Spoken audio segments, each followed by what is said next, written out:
আজকে জুলাই জাতীয় সনদ বাস্তবায়ন প্রক্রিয়া নিয়ে যে আলোচনা, সেই আলোচনায় আমরা আগেই আশাবাদী ছিলাম, আশাবাদ প্রকাশ করেছি যে আমরা একটা ঐকমত্যে পৌঁছাতে পারবো এবং দুপুরের ব্রিফিংয়ে আমরা বলেছিলাম যে আমরা একটা ঐকমত্যে পৌঁছানোর কাছাকাছি আছি। আজকে যে জায়গায় এসে আমরা বৈঠক মুলতবি হয়েছে এবং আগামী 8 তারিখে দুপুরবেলা আবার শুরু হবে, সেই জায়গাটা হচ্ছে যে আমরা মোটামুটি একটা ঐকমত্যে পৌঁছেছি। সেটাকে সুনির্দিষ্ট করে আবার লিখিত হবে এবং তারপরে হয়তো যদি কোনো সংযোজন থাকে সেই ক্ষেত্রে চূড়ান্ত করার জন্য হয়তো আমরা 8 তারিখে আবার বসবো। মূল কথাটা হচ্ছে যে বর্তমান সরকার একটা অধ্যাদেশ জারি করতে পারে, যে অধ্যাদেশের মধ্য দিয়ে একদিকে যেমন জুলাই জাতীয় সনদের একটা পরবর্তী জনপ্রতিনিধিরা আইনি বাধ্যবাধকতায় থাকেন এটা বাস্তবায়নের ক্ষেত্রে, অন্যদিকে হচ্ছে একটা গণভোট, যে গণভোট এর মধ্য দিয়ে জুলাই জাতীয় সনদের পক্ষে বিপক্ষে জনগণের মতামত, জনগণ যেহেতু মানে বাংলাদেশে ক্ষমতার কেন্দ্র, সেই ক্ষেত্রে জনগণের কাছেই জুলাই জাতীয় সনদ নিয়ে যাওয়া, এটা তার পক্ষে বিপক্ষে আছেন কিনা, এবং একই সাথে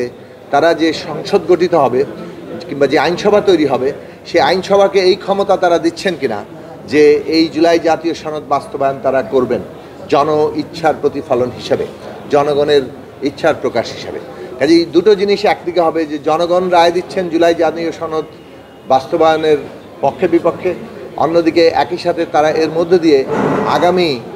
জাতীয় কিংবা আগামী যে আইনসভা সেই আইনসভাকে এখতিয়ার দিচ্ছেন এই জুলাই জাতীয় সনদ বাস্তবায়ন করার অধিকার হিসেবে। এই অধিকার এবং ক্ষমতা দেওয়ার অর্থ হচ্ছে যে জুলাই জাতীয় সনদ সংবিধানে যখন গৃহীত হবে এটা আসলে সংশোধনীর ঊর্ধ্বে,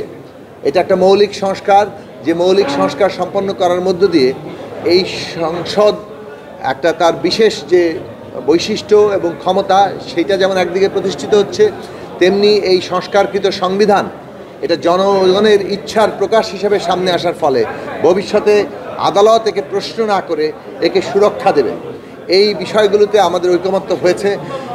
এই ঐকমত্যের জায়গাগুলোতে লিখিতভাবে আসলে আরও সুনির্দিষ্ট জায়গাটা আসবে এবং সূক্ষ্ম বিষয়গুলোতে কোনো পার্থক্য আছে কি না তার জন্য আমরা আরও 3 দিন এই সময় 6, 7 এবং 8 তারিখের দুপুর পর্যন্ত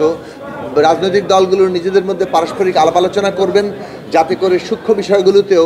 একটা ঐকমত্যের জায়গা আসতে পারে। এটাই মোটামুটি আজকের দিনের অগ্রগতি। এটা নিঃসন্দেহে বাংলাদেশের রাজনৈতিক উত্তরণের ক্ষেত্রে একটা বড় অগ্রগতি আমরা মনে করি।